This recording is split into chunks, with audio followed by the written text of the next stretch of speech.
Yadana! Je suis donc Jeanne Pequet Povila Fanariotis et j'ai un super pouvoir. J'écris. Le secret de mon bonheur, il est juste au bout de ce stylo. D'ailleurs, est-ce que vous en connaissez les bienfaits ?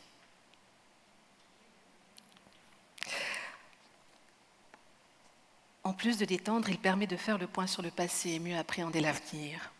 Oui, coucher sur papier mes impressions, mes souvenirs marquants, mes pensées intimes, mais tout ça, ça m'a sauvé la vie, mais pas que la mienne, celle d'autres aussi.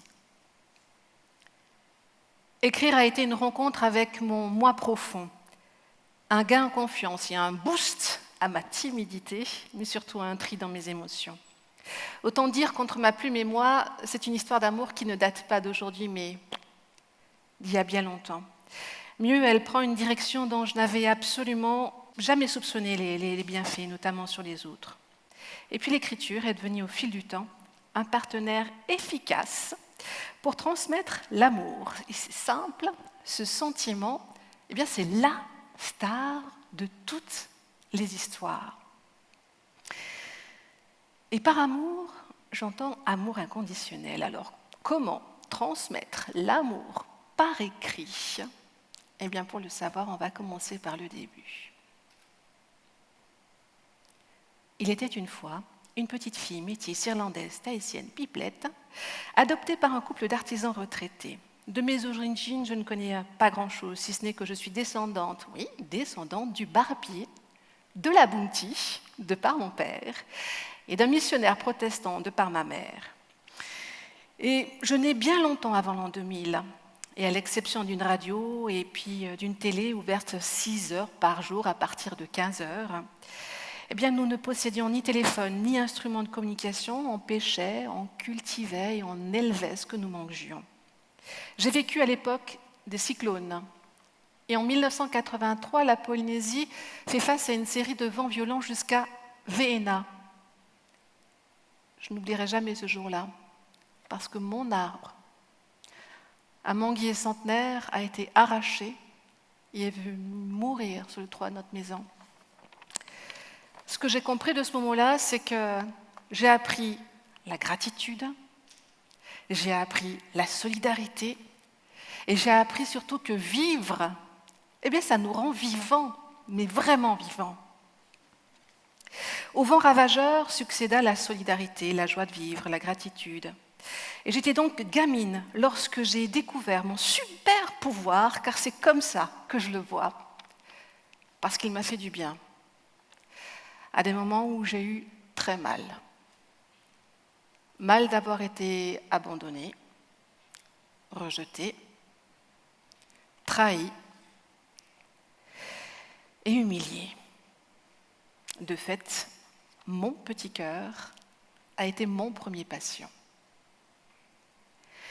Et en bon thérapeute amateur que j'étais, j'ai lu nombre d'œuvres et d'ouvrages pour trouver les mots justes afin de l'apaiser. Bibliothèque et librairie, évidemment, étaient devenus mes refuges. Et résultat, je n'ai pas mis longtemps à me forger ma propre opinion sur ce monde dans lequel je grandissais jusqu'au déclic. Et c'est arrivé un jour de septembre 1995.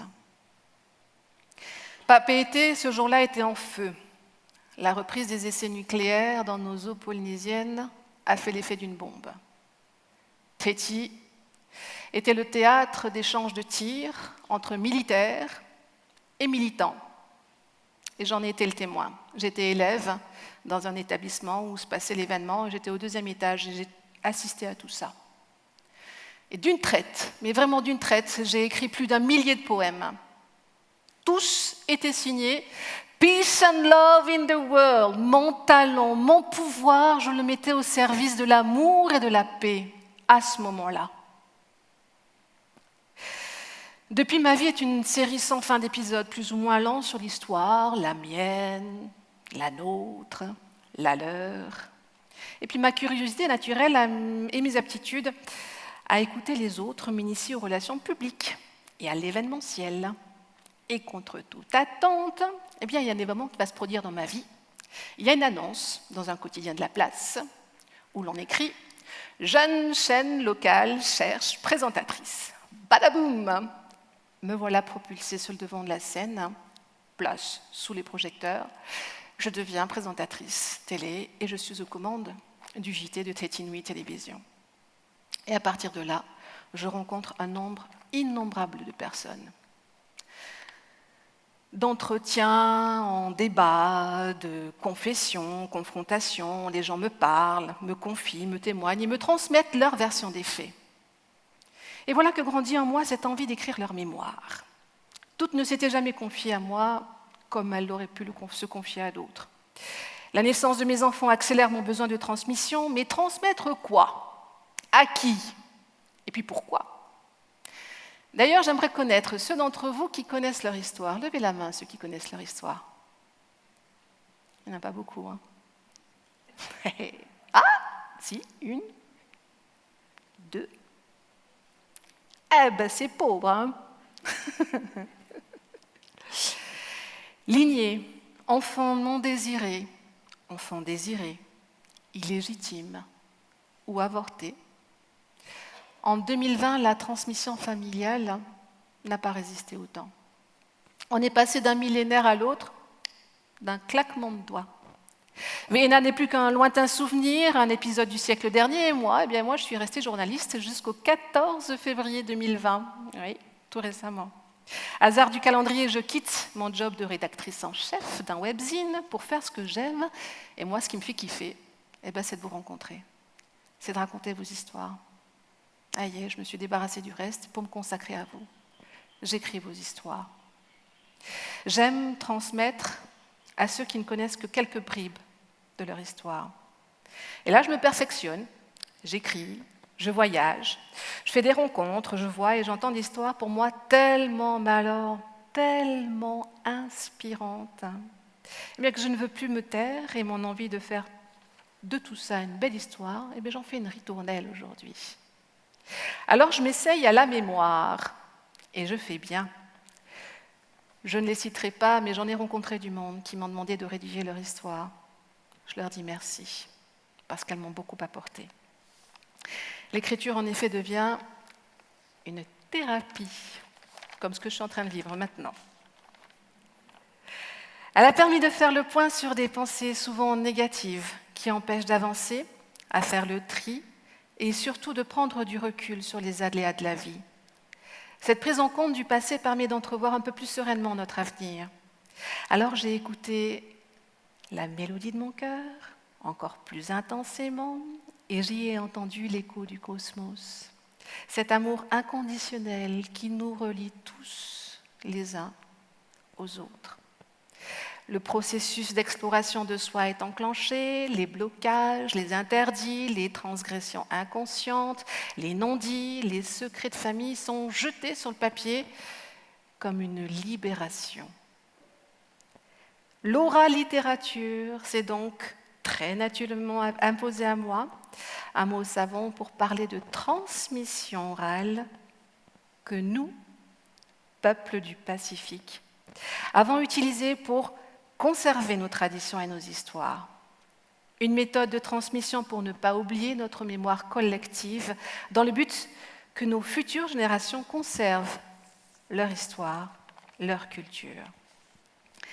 Or, nous voici à l'ère de l'hyperconnectivité, où nous naviguons tous plus que jamais seuls, branchés sur un fil d'actualité où on balance tout un tas d'histoires. Et sur cette toile moderne, on y lit le questionnement existentiel de beaucoup de jeunes qui ne savent pas, qui ne connaissent pas leur histoire. Fini le cycle de « j'ignore qui je suis, d'où je viens et où est-ce que je suis censé aller ». Non, aujourd'hui on sait qui on est, on sait ce que l'on veut et on sait où on veut aller. C'est à ce moment-là de l'histoire que moi je me pose. Moi, je suis une parenthèse dans la vie. Et mon rôle consiste à tenir un journal où j'écris, je commente, je réagis, je poétise et je raconte. Une exploration intérieure où j'invite l'autre à se poser là où il y a besoin de partager afin de laisser un peu de soi en toute intimité. Au fil des rencontres, l'amour inconditionnel se dévoile un peu plus, jusqu'à devenir le fil conducteur de mes interventions. Il guide chacune des confessions, des aveux, et favorise l'ouverture à l'autre. Et en se réancrant à cette humanité que l'on pensait enfouie sous une tonne de modernité, eh bien la transmission devient libération et va parfois réconcilier les membres d'une famille jusque-là divisés. Avec l'écriture, les voix du passé, du présent et du futur s'harmonisent pour tisser un lien nouveau entre les anciens et les générations de demain. Ce retour aux sources est vital pour que le tissu générationnel puisse se transmettre en toute bienveillance. Il n'existe pas de mode d'emploi, mais il existe des contes, des légendes, des mythes, des mystères, des histoires que l'on se transmet en dansant, en chantant, en tatouant, en sculptant, en gravant ou encore en peignant. Et vous l'aurez compris, pour moi, c'est en écrivant. Si d'aventure nos routes venaient à se croiser, prenons le temps. Prenons le temps de nous raconter nos histoires. Nous avons tellement à apprendre l'un de l'autre. Et surtout, nous ne savons pas dans combien de vies nous allons nous retrouver. Je ne sais ni chanter, ni danser, ni jouer d'un instrument. Alors si, comme moi, vous êtes prêts à prendre la plume pour vous poser dans le cœur des gens, de membres de votre famille, faisons ce petit bout de chemin ensemble, ne serait-ce que par amour, et dupliquons-le à l'infini.